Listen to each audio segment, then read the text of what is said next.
prije nego se pozdravimo za danas, daću ti priliku da si olakšaš... Da ti se ispričam za kud idiote.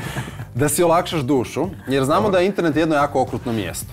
I uvijek se tu nađe svakakvih nekakvih komentara. Mi smo našli neke komentare, evo opet imam nešto za tebe tu, neke komentare ispod tvojih spotova. Dobro. Sad imaš priliku pročitati taj komentar u kameru i odgovoriti svom hejteru pod navodnicima. Ti odaberi način na koji ćeš, nadam se da ćeš biti prema njima nježniji nego što si bio sa kud idiotima i sa mnom. Tu sam se ispucao. Tu si ispucao. Koja kamera? Koju kameru? Tu ćemo te. Krupni ovaj, tužni. Molim vas, neka muzika da bude tužna. Tritonic Argon kaže, katastrofa, ujfu. Povraća mi se nije tajno. Šta je dobro u ovom spotu? Argone, to je tajno. Ne mogu ti to reći jer onda ti više ne bi bilo ujfu, nego bi ti bilo super. Odeur 71. Jako su kreativni s imenima. Pa ja uopće od Odeura 71 ne bi čitao, jer samo ime. Ne znam, meni je ova interpretacija grozna.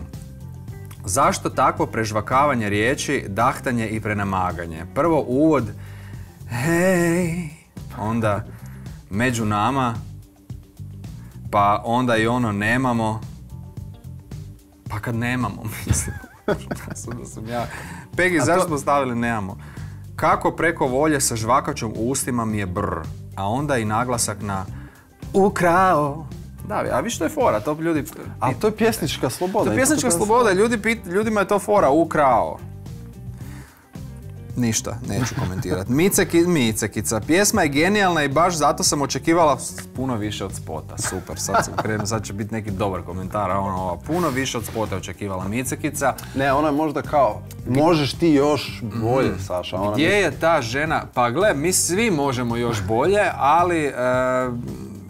To u slučaju kad ćemo imati milijunske budžete za spotove i to, pa će onda Micekica, draga, ako ti Micekica želiš meni napraviti sljedeći spot i misliš da će to biti spot koji će završiti na MTV Music Awards, znaš kako ono ide, subscribe.